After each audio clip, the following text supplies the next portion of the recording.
बिस्मिल्लाहिर्रहमानिर्रहीम।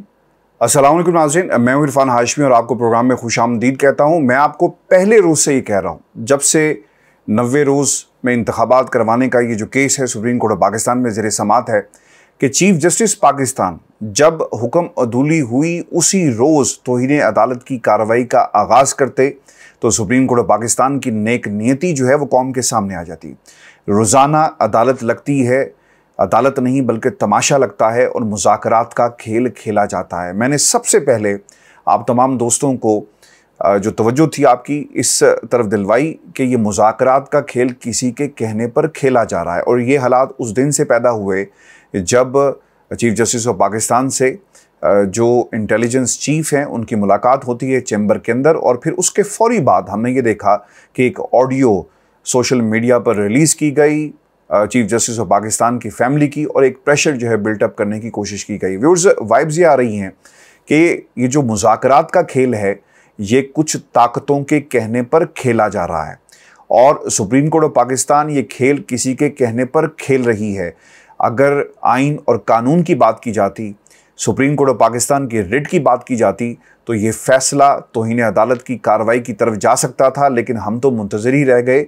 लेकिन मेहरबान ने रास्ता इस तरफ जो अपनाना था वो रास्ता अपनाया ही नहीं गया। अब आपको ये बता दें कि ये जो मेहरबान सुप्रीम कोर्ट ऑफ पाकिस्तान में बैठे हुए हैं ये किस किस्म की मेहरबानियां जो हैं वो कर रहे हैं। कुछ जो इंडिकेटर्स हैं आज की जो समात थी वो मैं आपके सामने रख दूंगा, फिर आप खुद फैसला कर लीजिएगा, एनालाइज कर लीजिएगा कि सुप्रीम कोर्ट ऑफ पाकिस्तान किस किस्म के इशारे दे रही है और ये जो खेल है सुप्रीम कोर्ट ने किस तरह खेला है। और व्यूअर्स, आपको ये बता दें कि जो मुज़ाकरात हुए उसकी एक्सक्लूसिवली अंदरूनी कहानी भी मैं आपके सामने रखूँगा आगे चलकर।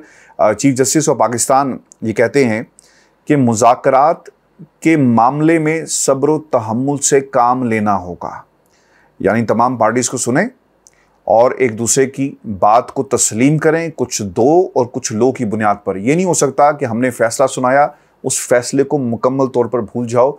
ये पैगाम चीफ जस्टिस ऑफ पाकिस्तान के इन रिमार्क से दिया गया। फिर वो ये कहते हैं कि अदालत का कोई हुक्म नहीं, सिर्फ तजवीज़ है। कौमी मफाद और आइन के तहफ़्फ़ुज़ के लिए इत्तफ़ाक़ ना हुआ तो जैसा है वैसा ही चलेगा। नाम देने में क्या साइंस है, क्या हुकूमतें अपने 5 नाम दे दी, क्योंकि वो बार बार उनका जो सेंटर ऑफ फोकस था कि मुज़ाकरात, नाम क्यों नहीं आए, नाम क्यों नहीं दे रहे और नाम कब तक दिए जाएंगे। फिर चीफ जस्टिस साहब ये भी कहते हैं फ़ारूक एच नाइक को कि मुज़ाकरात में जो मामला है वो देखा जाए और हालात को ठंडे तरीके से हल किया जाए। शाह महमूद कुरैशी साहब ने भी इस मौके पर यह कहा कि चेयरमैन सेनेट ने सिर्फ सेनेटर्स के नाम मांगे हैं। अब इसमें सुप्रीम कोर्ट पाकिस्तान का मौक़िफ़ ये था कि चेयरमैन सेनेट के पास कौन सा इस्तेहकाक है, कौन सा मैंडेट है कि वो ये तमाम मुज़ाकरात की तरफ जो है वो जा रहे हैं।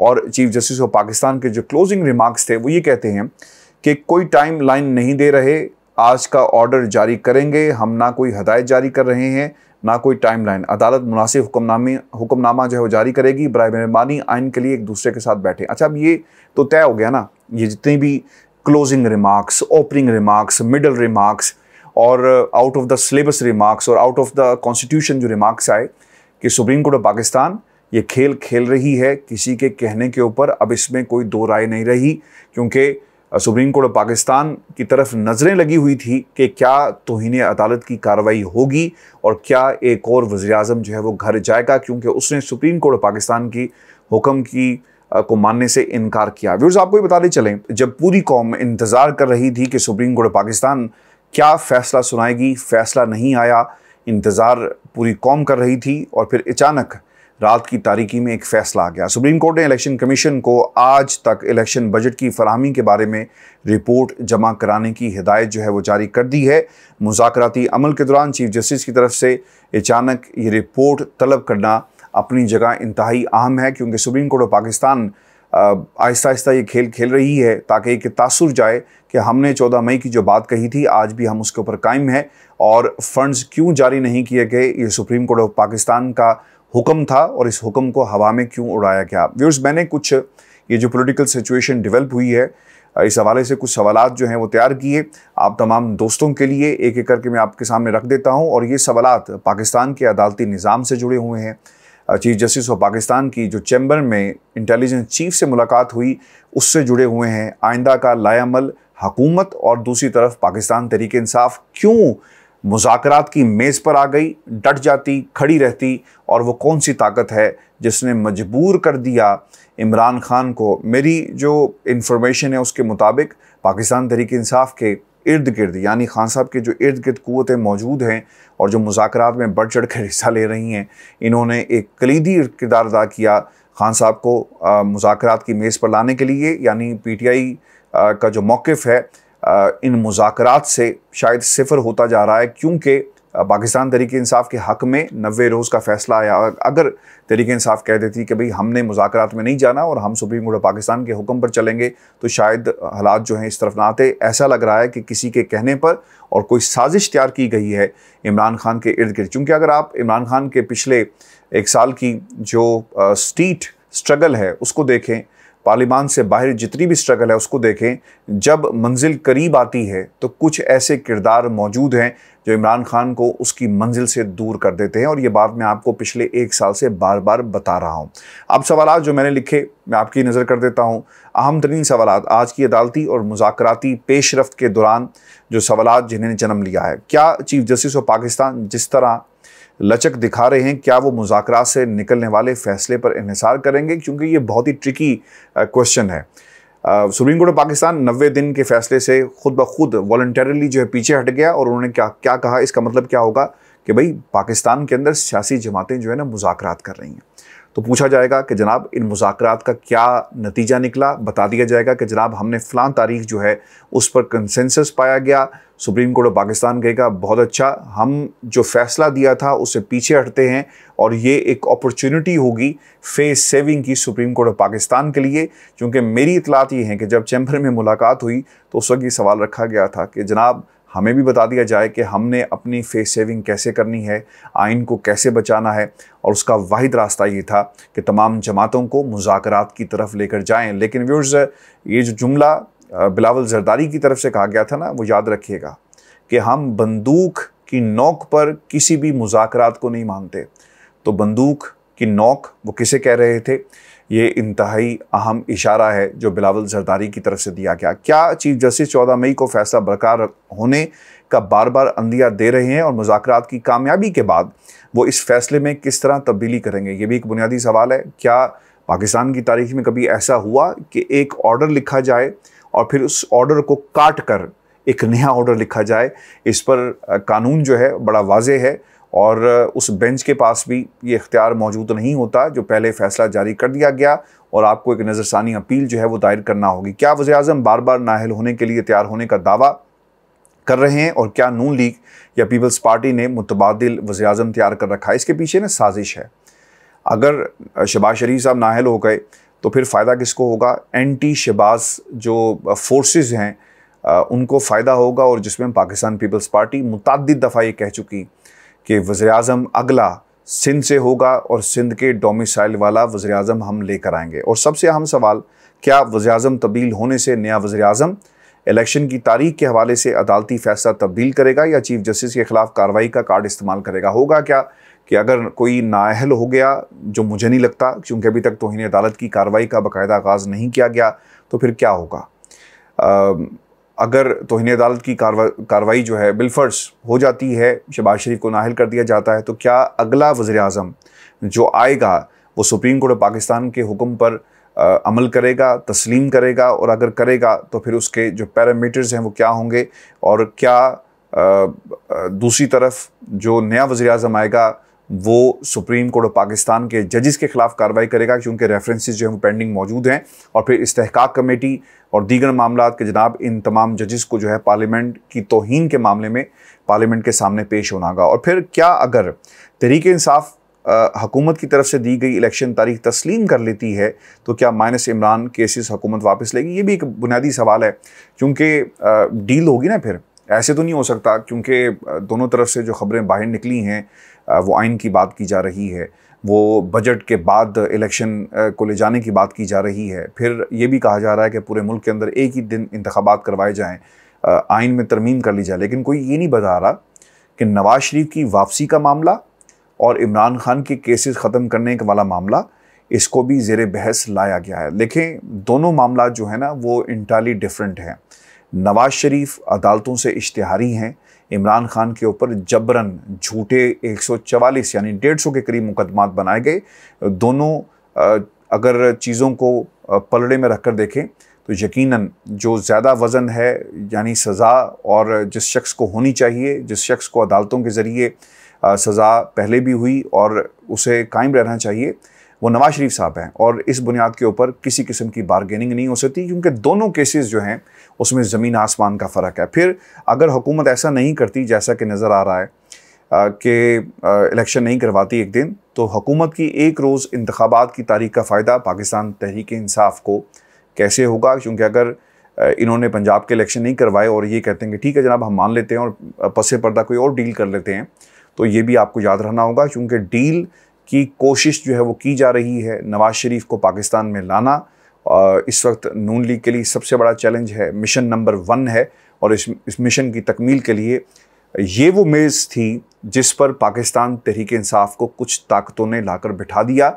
और ये खान साहब की स्ट्रगल के साथ हमेशा ऐसा हुआ, जब मंजिल करीब आती है अपने ही खींच कर खान साहब को बहुत दूर जो है वो कर देते हैं। अभी आपको बताते चलें कि हमारे तमाम तज्जियों का फोकस जो है वो यही पॉइंट रहेगा कि chief justice of Pakistan Umar Ata Bandial के चैम्बर में होने वाली मुलाकात, वहाँ पर क्या तय पाया और एकदम से अनफनन ये खेल कैसे तब्दील हो गया। और एक मुलाकात ऐसी थी जो तमाम मुलाकातों पर भारी पड़ी। व्यूअर्स अब बात कर लेते हैं उस अंदरूनी कहानी की कि तमाम लोग एक मेज़ पर बैठ गए और मुज़ाकरात का पहला दौर जो है वो मुकम्मल हो गया। अब जो वफूद हैं, जो मुलाकातें जिन्होंने की, अपनी अपनी लीडरशिप के पास जाएंगे और आइन और कानून के मुताबिक हल जो है वो तलाश किया जाएगा, किसको क्या सूट करता है।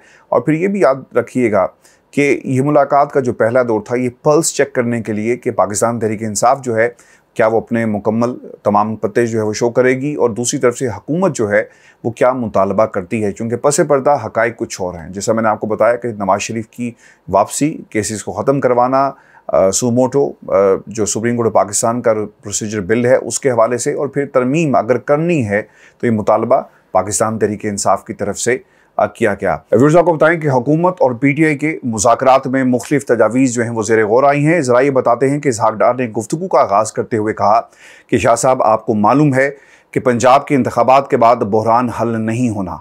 इंतखाबात एक रोज़ और कौमी असम्बली की मुद्दत मुकम्मल होने के बाद कराए जाएँ तो ये सब के लिए बेहतर होगा। आप भी 5-6 माह इलेक्शन की भरपूर तैयारी करें, हम भी करते हैं और फिर मुकाबला हो जाएगा। शाह महमूद कुरैशी ने मुस्कुराते हुए इसहाक डार से कहा कि डार साहब ख्वाहिश ना बताएं, तजवीज़ पेश करें। ख्वाजा साद रफ़ीक ने तहरीक इंसाफ की हमदर्दी लेते हुए कहा कि हमें संजीदा बात करनी चाहिए। शाह महमूद ने इमरान खान को भी जवाब देना है, मुनासिब तारीख़ की तलाश हमें करनी चाहिए जो सबके लिए बेहतर हो। अली ज़फ़र बोले कि ख्वाजा साहब मुनासिब तारीख़ वो जिसकी गुंजाइश आइन की लचक की आखिरी हद होगी, इसे क्रॉस करेंगे तो आपको सुप्रीम कोर्ट में मसला पेश आएगा। आज़म नज़ीर तारड़ ने अली ज़फ़र से कहा कि सुप्रीम कोर्ट तो आइन में लचक तलाश कर चुका, आप भी लचक तलाश करें। तहरीक जो पाकिस्तान तहरीक इंसाफ का वफ़द था उन्होंने ये भी कहा कि मुज़ाकरात के फ़ाइनल होने पर शहबाज शरीफ कौमी असम्बली तहलील कर दें तो जून में बजट पास होने के बाद इलेक्शन हो सकते हैं। इसहाक डार बोले कि बजट हमने पेश करना है, निगरान हुकूमत ने पेश नहीं करना। शाह महमूद की इस बात पर कमेटी रूम में कहका बुलंद हुआ कि डार साहब मैंने पहले भी कहा कि आप अपनी ख्वाहिशात यहाँ बयान मत करें, यहाँ आपको ठोस जो है वो हल पेश करना होगा। आज़म नज़ीर तारड़ की तजवीज़ थी कि वज़ीर-ए-आज़म अपनी हुकूमत की मुद्दत पूरी होने से 1 माह कबल जुलाई में असम्बली तहलील कर सकते हैं, 15 अक्टूबर तक इलेक्शन की तारीख फ़िक्स कर लेते हैं। और फवाद चौधरी साहब ने भी इस मौके पर तजवीज़ पेश की कि मोहतरम क्या चीफ जस्टिस के लिए भी कोई गुंजाइश छोड़ दें, वरना वो तो शहबाज शरीफ को नाअहल करने पर तुले बैठे हैं। यूसुफ रज़ा गिलानी साहब बोले कि फवाद साहब आपको चीफ जस्टिस की दिल की बात कैसे मालूम हुई। फवाद चौधरी साहब ने मुस्कुरा कर इसका जवाब दिया कि गिलानी साहब आप तो नाअहली के फल का मज़ा चख चुके, आपको तो चीफ जस्टिस के दिल की बात पहले पढ़ लेनी चाहिए थी। साद रफ़ीक ने PTI वफ़द के डरावे का कार्ड दिखाते हुए ये कहा कि हजूर अगर हम मुत्तफिक ना हुए तो कोई और मुत्तफिक हो गया तो याद रखें, ना आप इलेक्शन लड़ सकेंगे और ना ही हम इलेक्शन लड़ सकेंगे, यानी तीसरा फार्मूला। शाह महमूद कुरैशी ने इमरान खान की तरफ से मई से जुलाई तक की हद में इलेक्शन कराने, शफाफ इलेक्शन के लिए इलेक्शन कमीशन को गैर जानिबदार बनाने, गैर मुतनाज़ निगरान हुकूमतें कायम करने का फार्मूला पेश किया, जिस पर हुकूमती वफ्द ने कहा कि इस पर क़यादत से मशवरा करके कल दोबारा जो है मुज़ाकरात का एक और दौर होगा। व्यूअर्स याद रखें, पाकिस्तान के मीडिया पर जो खबर रिपोर्ट हुई है उस खबर के मुताबिक कहा यह जा रहा है कि पाकिस्तान तहरीक इंसाफ की तरफ से एक ही रोज़ इंतखाबात कराने की जो ज़िद है, जो हुकूमत की तरफ से है, इसके लिए आपको आइन में रद्दोबदल यानी तरमीम करना पड़ेगी। वो कहते हैं कि ठीक है, आप आइन में तरमीम कर लें और हमें यानी पाकिस्तान तहरीक इंसाफ के वो तमाम जितने भी अरकान असम्बली हैं जिनको आप असम्बली में घुसने नहीं देते, आप उन्हें आने की इजाज़त दें, रीइंस्टेट करें, तो फिर हम मिलकर तरमीम जो है वो कर लेंगे। और दूसरी तरफ से पाकिस्तान तहरीक इंसाफ की तरफ से ये भी मुतालबा रखा गया कि 90 रोज़ में या इसके करीब करीब जो है कोई तारीख़ दी जाए, लेकिन हुकूमत बार बार ये कह रही है कि हमने इंतखाबात करवाने हैं, एक ही रोज़ करवाएंगे और एक ही रोज़ के अलावा कोई भी तजवीज़ जो है वो काबिल कबूल नहीं होगी। व्यूअर्स, इस पूरे खेल में ये जो मुज़ाकराती खेल है, जो मुज़ाकरात कम मज़ाकरात जो है वो हमें ज़्यादा लग रहे हैं। खान साहब ने इस पूरे माहौल में ना एक ट्वीट की है, उनकी आज पेशी है इस्लामाबाद में हाई कोर्ट के अंदर, और खान साहब ने ट्वीट करके अपने दिल की बात जो है पाकिस्तान की आवाम के सामने रखती। खान साहब क्या कहते हैं कि कल एक अजीब FIR में इस्लामाबाद हाई कोर्ट में मेरी पेशी है। इस FIR से साबित होता है कि हम जंगल के कानून के नीचे हैं। ताकतवर और ख़ुद को कानून से बालातर समझने वालों ने मेरे ख़िलाफ़ गद्दारी का मुकदमा कराया। अपने ट्वीट में खान साहब ने यह भी लिखा कि तौहीन डर्टी हैरी और तौहीन साइकोपाथ पर मेरे ख़िलाफ़ गद्दारी का मुकदमा किया गया। और PTI की लीगल टीम व्यूअर्स ये कहती है कि अस्करी हुकाम पर इल्ज़ामात के तनाज़ुर में इमरान खान बगावत पर उकसाने के केस में अबूरी ज़मानत के लिए आज इस्लामाबाद जाएंगे, पेशी होगी। और इसके लिए हिफाजती ज़मानत जो है आपको बता दें कि 26 अप्रैल को जो है वो ख़त्म हो चुकी है और अब ये मामला आगे चलेगा। जो मुकदमा दर्ज किया गया है मजिस्ट्रेट की मुद्दत में थाना रमना में, अब इस मुकदमे को आगे लेकर चलेंगे। अब देखना ये होगा कि इमरान खान के गिर्द मज़ीद घेरा जो है वो कितना तंग किया जाता है और खान साहब क्या पैगाम देना चाहते थे अपनी इस ट्वीट से। खान साहब ये पैगाम देना चाहते थे कि ये जो मुज़ाकरात इस वक्त हमें पाकिस्तान की सबसे बड़ी अदालत के कहने पर होते हुए नज़र आ रहे हैं ना, ये सिर्फ़ और सिर्फ टाइम बाय किया जा रहा है। ये पैगाम था, हिडन पैगाम था खान साहब का। और जब मुज़ाकरात होते हैं तो तब थानों में बुलाया जाता है, इंतकाम लिया जाता है, लेकिन जब मुज़ाकरात होते हैं तो इंतकामी कार्रवाइयाँ नहीं होती। खान साहब ये पैगाम दे रहे थे अपने इस ट्वीट के अंदर। खान साहब ने साथियों को ये बता दिया कि ये टोला कभी भी इंतखाबात जो है वक्त पर नहीं करवाएगा, ये सिर्फ टाइम बाय कर रहे हैं, वक्त गुजर जाएगा। सुप्रीम कोर्ट पाकिस्तान में केसेस को चलाना, आज जिस अदालत के हुक्म को नहीं माना जा रहा, आज से ठीक 2 माह बाद, 3 माह बाद, 14 मई के बाद भी इंतखाबात के हवाले से सुप्रीम कोर्ट के हुक्म को नहीं माना जाएगा, याद रखिएगा। और सुप्रीम कोर्ट पाकिस्तान इस खेल में भरपूर तरीके से शामिल है। और जो मेरी असेसमेंट थी, जो मेरी ख़बर थी और जिस तरह से हक़ाइक़ मैंने आपके सामने रखे पिछले 1 हफ़्ते के अंदर जब से ये समाअत शुरू हुई है, व्यूअर्स, आज सुप्रीम कोर्ट पाकिस्तान जो है वो मशकूक भी हुई, वो बीमार भी हुई। और याद रखिएगा कि ये सुप्रीम कोर्ट पाकिस्तान जब इनके फ़ैसलों पर अमल दरामद की बारी आएगी, ये मफ़रूर भी होगी। अपना ख्याल रखिएगा और चैनल को ज़रूर सब्सक्राइब करें, इस वीडियो को ज़्यादा से ज़्यादा शेयर करें ताकि लोगों को सुप्रीम कोर्ट पाकिस्तान के बारे में मालूम हो सके। और फिर दूसरी तरफ जो अंदरूनी कहानी थी मुज़ाकरात की, मुज़ाकरात नहीं बल्कि मज़ाकरात की, ये भी लोगों को ज़्यादा से ज़्यादा जो है वो मालूम हो सके। अपना ख्याल रखिएगा, इजाज़त दीजिए, अल्लाह ने के बाद।